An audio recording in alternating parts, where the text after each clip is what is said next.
So I have a very complex view of this movie. I am shocked by this movie. It's not as simple as people want it to be. This movie is not a one-layer movie. It's not even a two-layer movies. There are. It's a movie. I'll just clip to get started on the review. All right. So the Barbie movie is a very complex stimulus. A very complex stimulus that is not simple to understand. And the early comments on it being a feminist thing, being a leftist crappy movie, I disagree. It is not a leftist movie. A lot of the leftism, a lot of the toxic leftism shows up in this movie.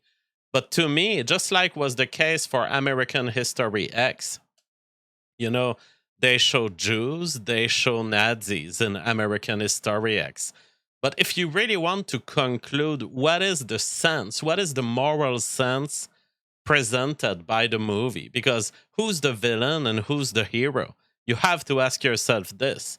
And who's the villain, who's the hero, and how do they become hero will matter to the moral sense of the movie, which is why I've concluded that American History X was not a Jewish subversive movie trying to mock neo Nazis. It was a Jewish written movie that seeked to empathize with neo Nazis and that seek to present a truly hero position for the neo Nazis.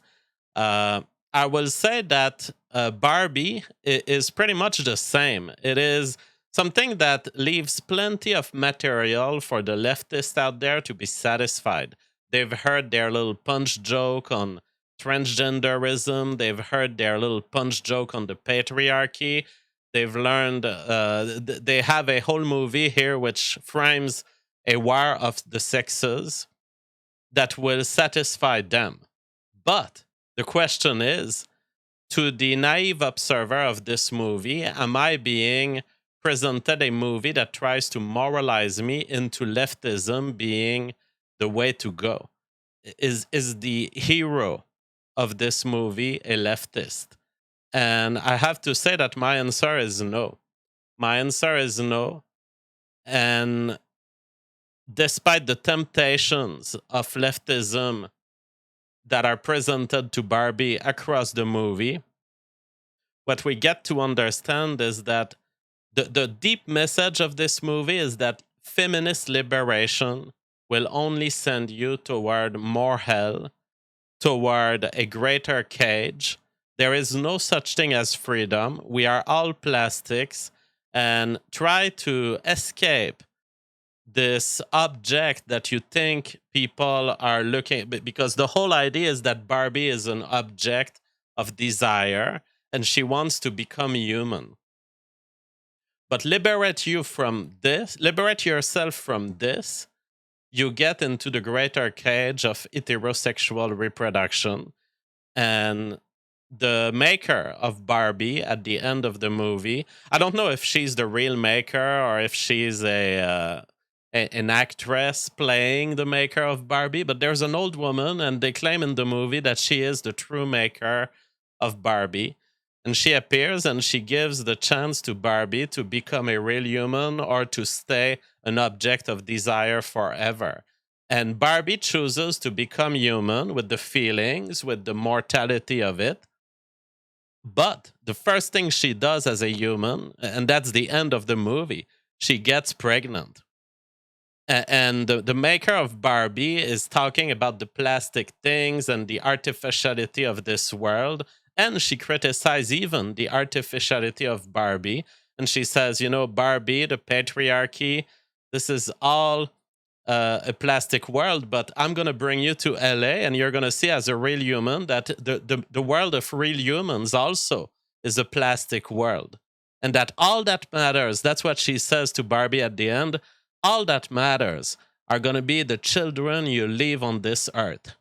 So you have the maker of Barbie saying, yes, there is artificiality. Yes, there is superficiality in the world. And yes, Barbie as an object of desire is a ridiculous capitalist enterprise. But what truly matters is baby making. And she says to Barbie, you can become human, you can have all those feelings, but you're going to find that if you don't make babies, there's nothing, there's no meaning to your life. And the real world is just equally made of plastic. So, what we have here is a deeply heterosexual movie in 2023, as explicit as it gets. Now, before we get there, we have a whole movie of War of the Sexes in which there are two universes in this movie. It's super complex physics. So I'm stunned by the complex physics of Barbie. We need to talk about it because it's not even physics, it's not even metaphysics, it's pataphysical what's happening in this movie. It is a mockery of the kind of multi-universe type of movies, and there are references to The Godfather, references to the Planet of the Apes, references to some of the iconic movies, and I love it. I love it how they refer to all these movies. So I will take you through the whole story that leads to Barbie getting pregnant, but I'll tell you that to me, whatever could have happened in this movie, if at the end Barbie is pregnant, if at the end the world of plastics that she leaves is not patriarchy world, it's actually this war of the sexes as a whole that she abandons, and she finds her Ken in reality who knocks her up, then it's a heterosexual movie as far as I'm concerned. And then they have properly settled the hero position as heterosexuality. So you can put me, diversity, hierarchy, actors, black, Asians, all you want. You can show me an LA of diversity and people with brown hair and people who are brown, and you can put me 5 transgender in Barbie house if you'd like. I don't give a shit. As long as the hero gets knocked up, that's a hetero movie, and I stand by it. James says I'm a Barbie girl in a Barbie world full of plastic. It's fantastic. This is peak female black pilled view of the world. It's not so black pilled. It is females, and this is what we see in this movie. It is females understanding their power. And eventually, the Barbie world will be taken over by feminist ideas in this movie.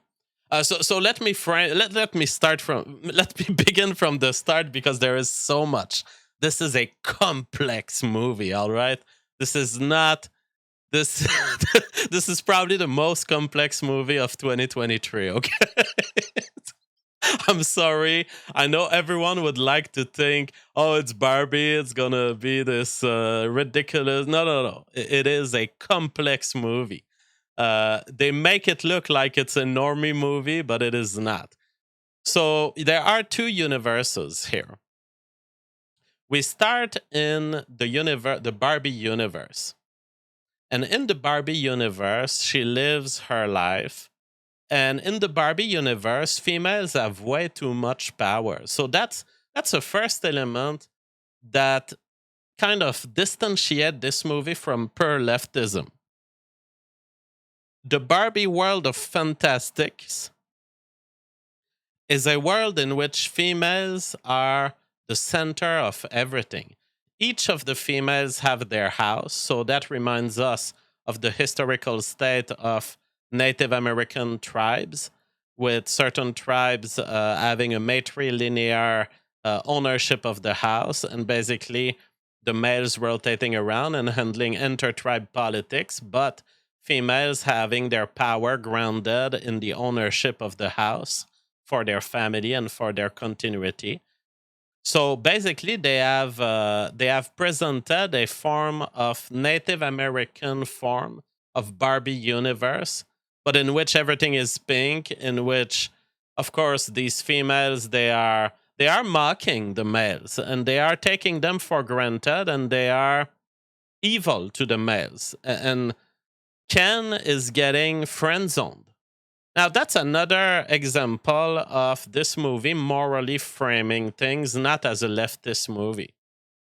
The big problem that we see within the first few minutes of the movie is that Ken is beautiful, Barbie is beautiful, everything is perfect. Why don't we get penis to vagina? And this is where it's beautiful. I mean, they even make jokes around, well, we don't have penises and vagina.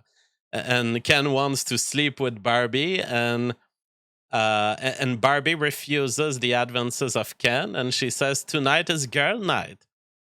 And Ken is, and Barbie says, anyways, what would we do if you were to sleep with me? And Ken is like, I don't know. So the Barbie universe exists in a child's mind. The Barbie universe is to be fixed. The Barbie universe is problematic. What is the problem of Barbie universe? Too much female power, too much female leverage over male, who, and all of the Kens. And this is one thing that makes me uncomfortable about this movie. I would have liked to see a Barbie and one Ken, and then the supporting characters. But the movie works with the conception that there are many Barbies because they want to reproduce the true environment of a child's bedroom where there were many copies of Barbie and many copies of Ken. Now, there's only one Barbie played by Margot Robbie and only one Barbie played by Ryan Gosling. So they are the main Barbie. They call them stereotypical Ken and stereotypical Barbie. So they've been assigned to have this form as they come from the store. Now, in Barbie universe, there are other people called Ken and other people called Barbie, and they are used up by history. Just like in a child's bedroom, there's this old Barbie that the child is gonna have cut her hair. She's gonna have put makeup on her. She's gonna and it's going to be an ugly clown. Now, the beautiful thing is that this ugly clown actually exists in this movie. It's the Marxist lesbian Barbie. They call her Weird Barbie, and she is kind of the wise Barbie that knows everything about when the train of life just rolls over you, just how low you can go. And so here, another framing of this movie that is not leftist. The Marxist lesbian Barbie lives in her house and she doesn't look happy. It's like she really is the reject of this Barbie world, and they really only go see her when they need counseling on mental problems. And so the whole start of this movie is we are in this universe that is totally unfair to males. And that's problematic for Kent. He's constantly get friend zoned. And friend zone in a leftist moral movie, friend zoning would be fine. It would, hey, respect the desires of the female. You have been friend zoned because she's not interested. What about consent? You have to respect consent.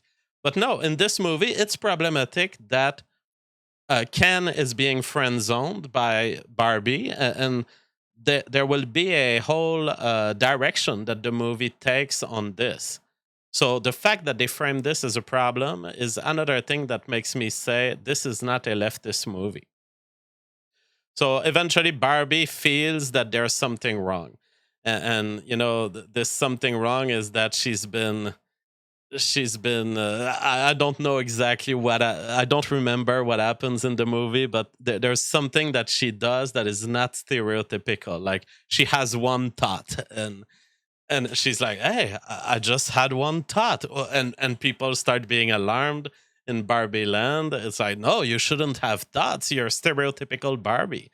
And so because that's a mental problem as they assess it, she goes to see the Marxist lesbian with short hair and blue makeup and clownish Barbie that's been raped by time and by the plays of children.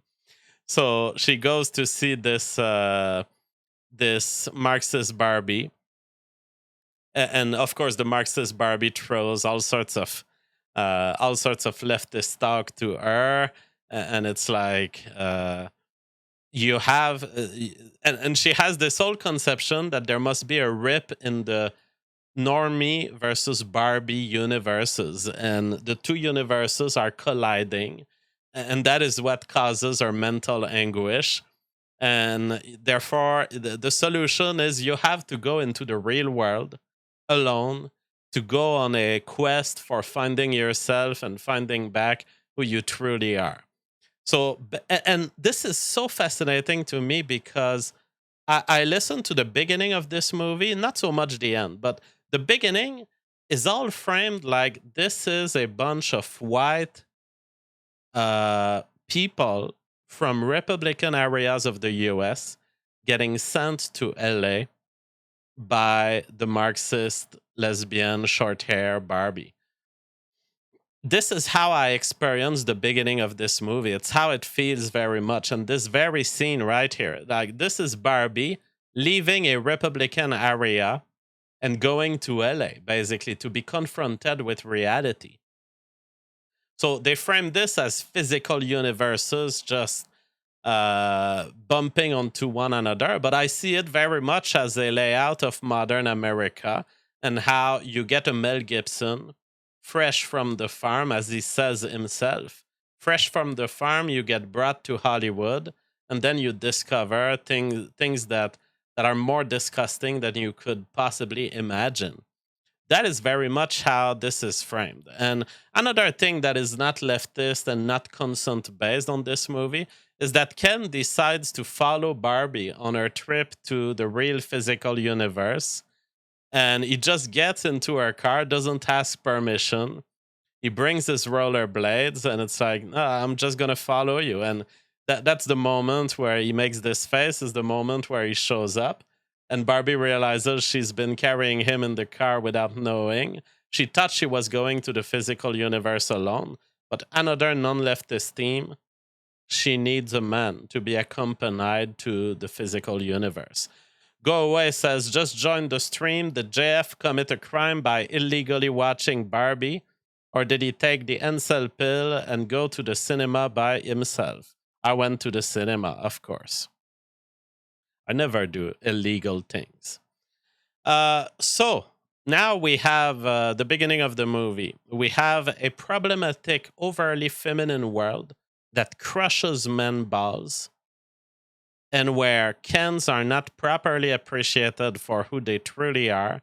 They are not allowed to shine in this world. Now they get to the real world, and there's a whole storyline around the CEOs of Mattel basically kidnapping Barbie and trying to convince her to just get back into the stereotypical box. And there's a literal box in which they're asking her to go so they can tie her and put her for sales. It's all very pataphysics in terms of it's crazy. It's very French as a movie. It's very imaginative. And so when we get into LA, into the physical universe, we get shown a world where there is no pink. Everyone has brown hair. Everyone is ugly. Everyone is fat. That is just what it is. I mean, and Ken, amazingly, this is amazing to me. Ken, coming from Barbie world, where he has been dumped on by the super sexy Barbies that are everywhere, he meets a fat woman in LA, and the fat woman is just, "Hey, hi, how are you doing?" And Ken is like, "What? You respect me? Like you're not treating me like less?" And it's like, this is so fascinating. He is honored to just be looked at and respected and talked to politely. Just to not be shunned by the super sexy Barbie is a relief to Ken. That is fantastic to me. And it's another thing that is not leftist about this movie, where the male finds that by lowering his standard a little bit, I mean, in this movie, it's a lot because the woman is really fat. But by lowering his standard, he sees more respect within the feminine hierarchy. The reason he's getting so dumped on is that he is in a world where 10 out of 10 females have way too much powers, and encountering the real world, he feels more respect already. Now, The big part that Ken learns from this interaction with the physical universe is the patriarchy. And of course, that's a very leftist part of the movie where Ken tries to get a job. And he's like, I'm a man, I should get the job, right? And the CEO is like, no, actually, in fact, these days, it might disadvantage you to be a man. And you're like, whoa, pretty based. Like, this is an admission that diversity hiring practices are effectively anti male. But then the leftist saving of this movie is that the CEO that wants to hire Ken, he talks more whispering to him and he says, actually, we're totally within the patriarchy. We're just making it look like we're not. So there was one throw where you're like, oh my God, based. And then one other throw where you're like, oh, well, ultimately it's leftist because secretly the physical world is patriarchal. But, anyways, Ken sees a video, a montage video, like the kind of montage I was seeing back in the days of the golden days of Richard Spencer, where they put these Apollonian figures, Greek statues, soldiers, super male golfers, and they're like, man, you can do better. You can be the best version of yourself. That kind of crap. And Ken is like, oh, and like this is how it works. This is what I need to bring back to Barbie world. So Ken goes back to Barbie world and installs a patriarchy, installs a toxic masculinist version of the patriarchy that he has learned from the physical world. New guy says golfers, lol. I mean, but that's what it is. In the movie, I believe I've seen a golfer, like warriors on horses, just dominating cities, and then men in armors walking, and then a golfer. But golf, you know how they say that golf means gentlemen only, ladies forbidden, GOLF. That is a symbol of masculinity, whether we like it or not. So Ken goes back to Barbie universe, and he has the dream of bringing back the ingredients of patriarchy, and it takes the form of Barbie land becoming controlled by males. Males own the Barbie houses now. They have been converted with party material, like these opening doors of a bar.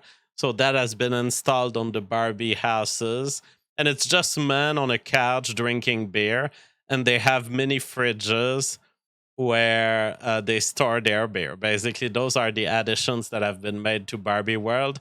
And the males are more dismissive. The males are like, oh, yeah, you want to be my girlfriend? Oh, yeah, I don't know if I want to be your boyfriend. Oh, let me think about it. I don't know.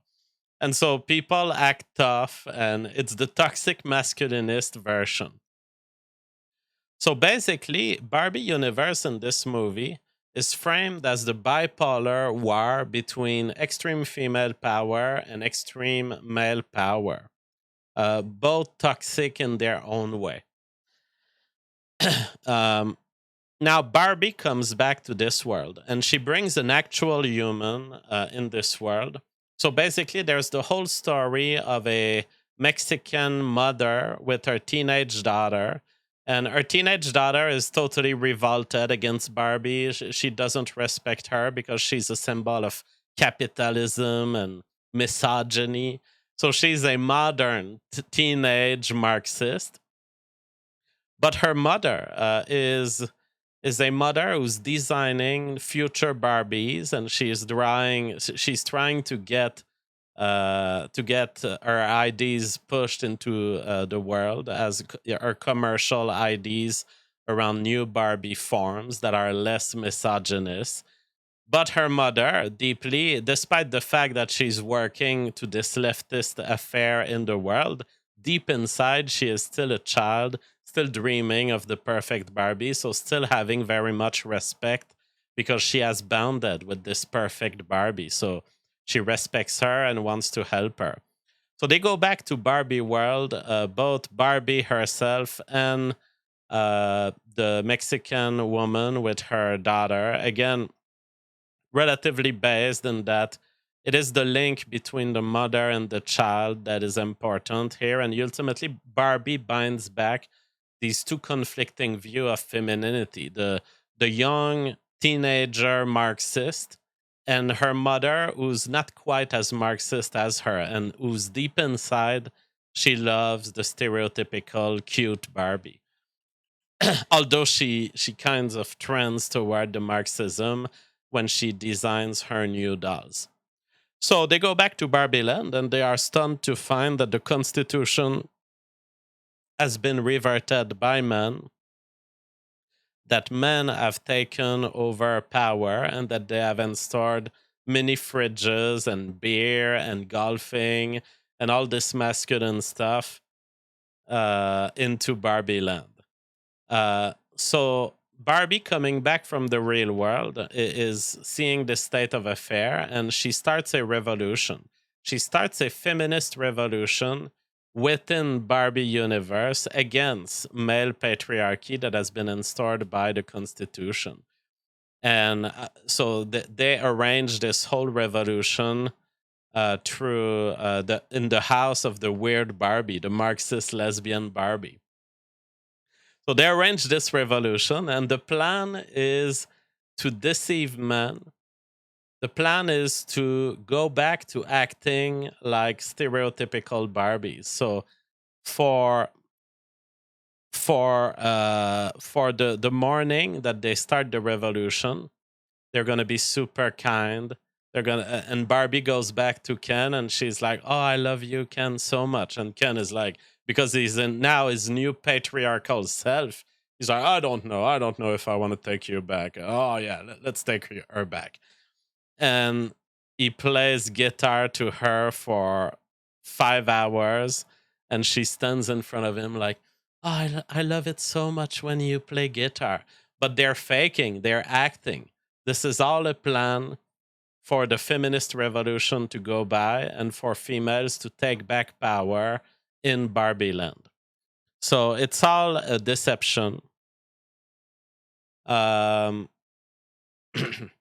they succeed with this plan. The men eventually lose their mind and they go on dancing and singing, and they make a whole choreography where Ken is singing and he's like, "I'm just Ken. I'm just Ken. I'm just Ken." And it's a whole bizarre musical part of the movie. But it works. It kind of works. But being so busy with their male things of acting and singing, they forget politics, and the females show up to the vote, and they take over Barbie Land back. They amend the constitution and they remove the patriarchy.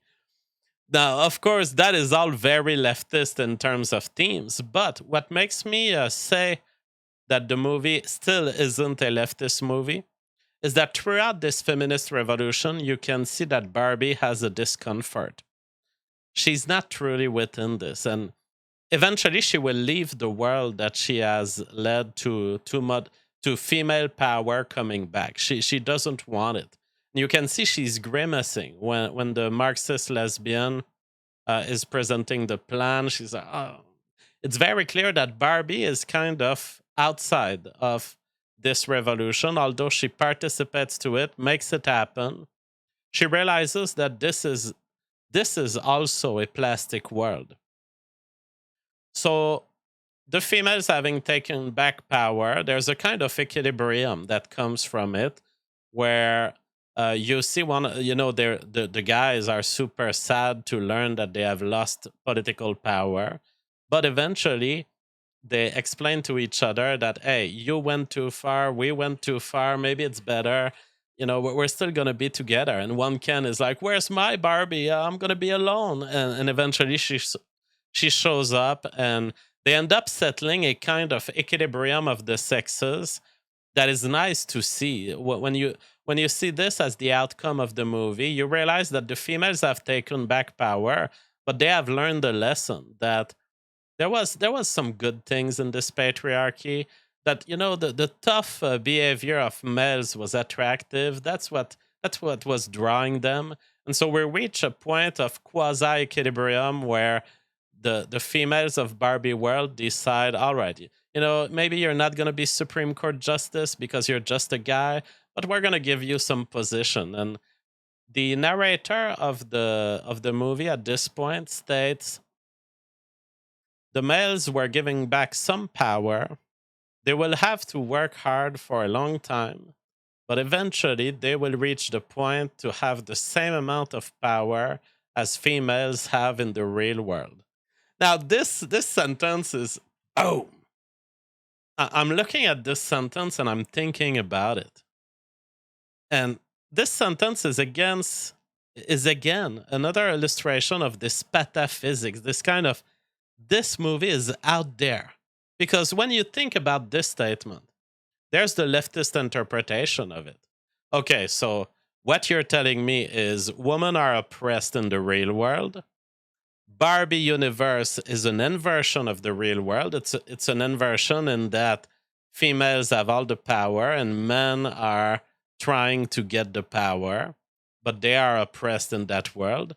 And that day that you propose where men will have equal power to what females have in the real world, that day is a day where men are still oppressed. That's the leftist interpretation of this movie.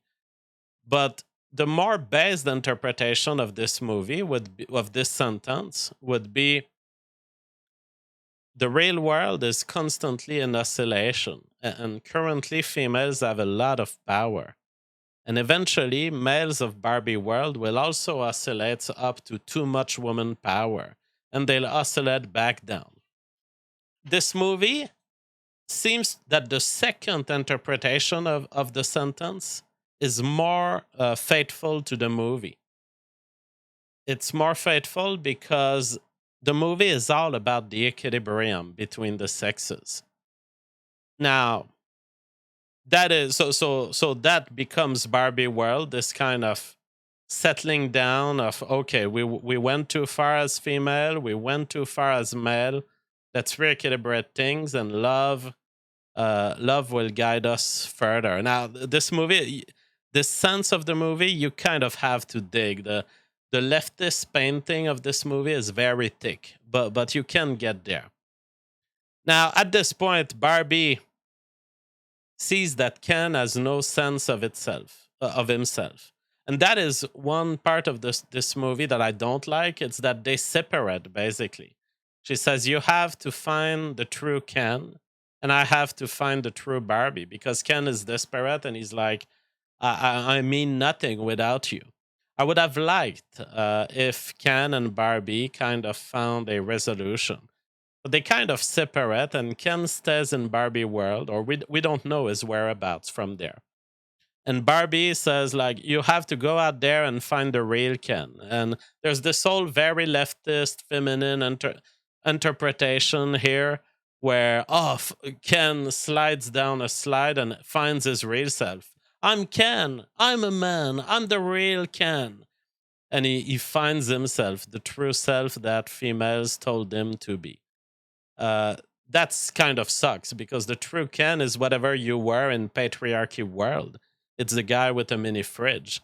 Now, Ken is presented in this moment as a super conflictual psychology type of guy, where he goes to cry to the shoulder of Barbie, and he says, I really didn't like those mini fridges. They only takes a 6-pack of beer. They can't even store more than this. They're ridiculous.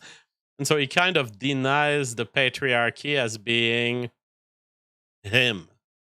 That is a very female moment of this movie. I would simply discard it. Sometimes these big productions, they just insert these things to satisfy leftists, and fuck this. So at this point, Barbie meets her maker. She meets God, basically. But her maker is the old woman who conceived of Barbie back in the days. So this is where it gets the most based part of this movie. The maker of Barbie says, "I've made you in plastic. I've made you stereotypical. No one can be as beautiful as you because I made you artificially. Like I made you to be the most beautiful." But she also says that the world is like this in many ways. She says the physical world is like this. People have their idealistic views of themselves and others and expectations, and it all gets into a fake image of what people really are deep inside. But she says still there was a function to Barbie. It was giving people dreams. It was it was young girls creating attachment with a figure, with a model, and that is not bad in and of itself. So then she gives the choice to Barbie of either continuing to be Barbie or becoming human. And Barbie really wants to feel and really wants to get engaged with the reality of being human. So she gets the pass from the maker and becomes human. And that's just the end of the movie where she becomes human and then she's immediately thrown to a meeting, and the whole thing is presented super grand, like she's entering a big building and you think, what is she becoming, a CEO or a Nobel Prize like she was dreaming at the beginning of the movie? But no, she's entering a clinic and she's been driven there uh by her Mexican family, and she's entering a clinic and she says, "Hi, I'm here to see my gynecologist." And there was a key narration before we see this scene. The narrator, who is probably the maker of Barbie, she says, "So she changed the plastics of Barbie world for the plastics of LA." And she enters the clinic and she says, "Hi, I'm here to see my gynecologist." And that's the end of the movie. So, Barbie, I think we can see this movie as a crisis of a teenager, because someone that lives in the idea of a teenager or child becoming an adult and understanding the real game is reproduction. And yes, I can have some critics of the ideological structure that I had built as a child. You know, the Barbie that I had built as an object in my mind. That is objectification of woman. But the fact is, I'm still an object even when I get into the real world. And the only thing I can do as an object, the best thing I can do, that's the moral of this movie, is to get knocked up, get a baby, and raise them the best I can.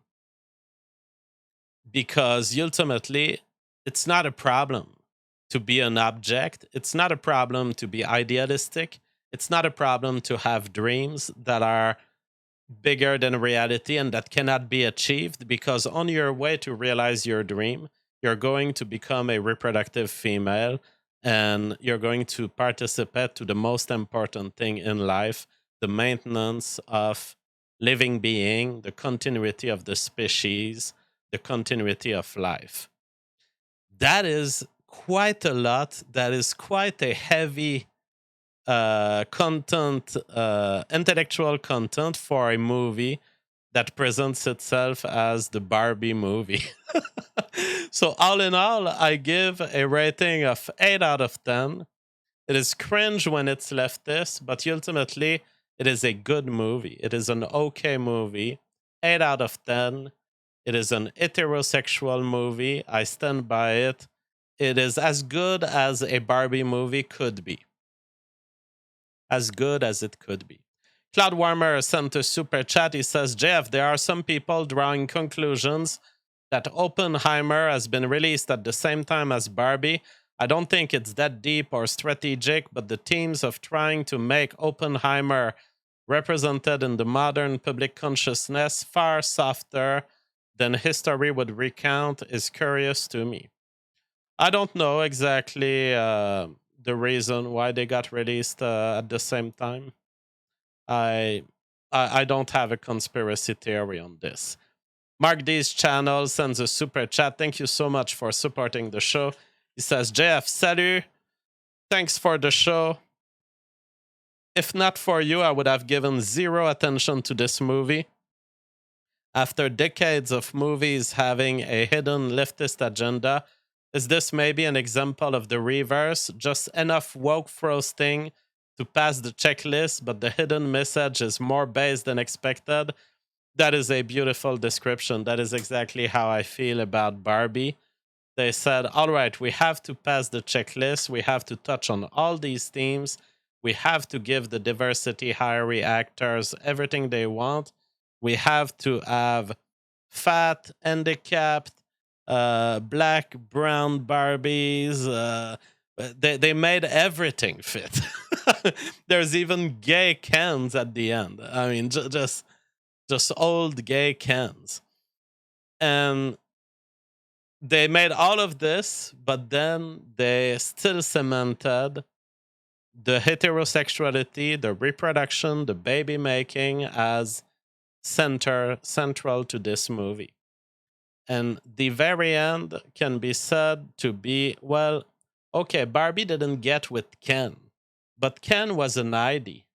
Ken was an ID that exists as much in the head of young leftist woman, young Marxist woman. Ken wasn't the real man with the real dick. In fact, Ken had no dick. So he was an ID. And he was a construct of the exaggerated toxic male that exists in the head of the little Marxist girl. And what happened at the end is that Barbie understood she has to get injected sperm from a real Ken. She has to find her Ken in reality. And the Ken of reality will have parts of him that are toxic masculine, parts of it that are feminine, but it's going to be a real Ken. So they kind of totally saved at the end. They totally saved my heartbreak that, hey, why is it that it doesn't work with Ken? It's like if you understand the full framing of the movie, which is Barbie world is in your imagination. Barbie world doesn't exist. This is a teenager female growing into an adult female. And as she grows into an adult female, she understands that engaging with the imagination of the Marxist on the gender war, it's all plastic. Leave it behind. So let's not forget that this movie doesn't just say capitalism is evil, Barbie world is capitalism and misogyny. They also pack into Barbie world the Marxists. They are their own plastics. They are their they are the ones who made the original Barbie, the Barbie where females had too much power. And as such, her becoming pregnant is accepting reality that you're not going to go far in life if you let yourself stop from the reproductive line just because some Marxist child is telling you that this is objectifying you, this is reducing you to a baby producing machine. All of this is the whole ideological baggage in this movie is taken by Barbie, left behind to exist in the ideological world of Barbie universe, which is not a real world anyway, and where Ken doesn't have a penis anyway, and get the penis in reality. That's why, I mean, 8 out of 10 is actually conservative because 8 out of 10 is because of the cringe. But if you talk of just my view of this movie, how I laid it out, and if you remove some of the Marxist crap, I would give it a 9 or 10 out of 10. This is a good movie. John says, Barbie world as you, either you take the pink pill or the turquoise one and remain unreproductive. Exactly. There's even a reference to the blue pill and red pill. As Barbie crosses the universe, the Marxist lesbian Barbie presents her with two shoes. And one is like, you can you can take this pink shoe and remain Barbie forever, or you can take this ugly brown shoe and see and see the reality of LA. That is so funny. That is so funny. I love this movie. I love this movie. Oh my god. Kadir says, very surprising rating, Jeff. Nice to hear a different perspective. Go Away says, Jeff, so can I take my 10-year-old niece to see this movie? She really wants to see it. Doesn't sound very child appropriate for a fucking Barbie movie. No, that's the beautiful thing, is that everything I just laid out is an existing layer of interpretation that a child will not see at all. The child will just see pink and glitter, and that will be it for the child. You can totally bring a child to see this movie. That's what's crazy about this movie, is that they have decided to somehow lay out this whole structure I just laid out onto a movie that looks like a crappy, meaningless movie. Cloud Warmer says, Jeff, why are so many people stupid? I don't even mean low IQ as the only input. I mean as though we are surrounded by biological vessels that have only a rudimentary generalized AI driving them. I know you've addressed that evolution may not always bias for intelligence, but this is ridiculous. But I mean, what do you expect? Like, we've made a world in which you really don't have to be clever to survive. People are delegating the teaching to their children to the state now. So you don't even have to be intelligent enough to teach basic elementary school stuff. People have a single job where they will do a single thing, and they're precisely expected not to get out of the boundaries, not to be creative, just do this thing very well, just screw this screw. And so, as long as we can live stupid, we will be stupid. Silver Spider says, Hey Jeff, even though the conclusion of your review is that the baby making is the center to this movie, could this just be leftist business as usual, where they try to imply we can have all this leftist crap plus some normies baby making? That's usually their idea of balance. Yeah, but deeply, when I look at this movie and the decision of Barbie, she understands her interest as different from the gender war. She leads a world in which females have taken over power again, and she abandons it. She says she says to the modern females, even if you get what you want with this whole Marxist revolution of the modern world, this is a world that you wouldn't want to live in. You'd rather leave it. So, if feminists take power too much in our society, the message of this movie is you're going to want to leave this world. You're going to want to live elsewhere and get a baby there. That is what is so profound and so beautiful. That is why I can't see this movie as a leftist movie. Ultimately, Barbie understands that she's a 10 out of 10. And as a 10 out of 10, she deserves the best male. She doesn't deserve one of the cocks that have been taken over by the feminist in Barbie Land. She deserves a real man, and she goes into reality to find him, despite having taken political power and led successfully a revolution in Barbie Land. So to me, no, there's no like leftist saving of this movie. There's no way you can see this movie as leftist. This movie is telling young woman the revolution you want to do is ridiculous. You're going to hate yourself and you're going to hate the world that you're trying to create. I mean, that is as based as a Barbie movie can be. I'm kind of annoyed at the way Ken is represented in this movie as a surfer bro. Sometimes with, pimp, rapper type of clothes. To me, Ken has always been this guy. A guy with a tie, a suit. That is Ken. Uh, they've chosen to represent Ken more like a surfer bro, a cowboy. Like I wasn't familiar with those Kens. Like this, that's not the kind of Ken I knew about. To me, Ken has always been this super suited, serious guy. DK Shadow says that's Beach Ken. Well, I had never heard about Beach Ken, you see, so okay, they've decided to take a specific Ken and they went with the movie with it. But to me, Ken is CEO Ken. It's Ken in a suit of marriage to marry Barbie.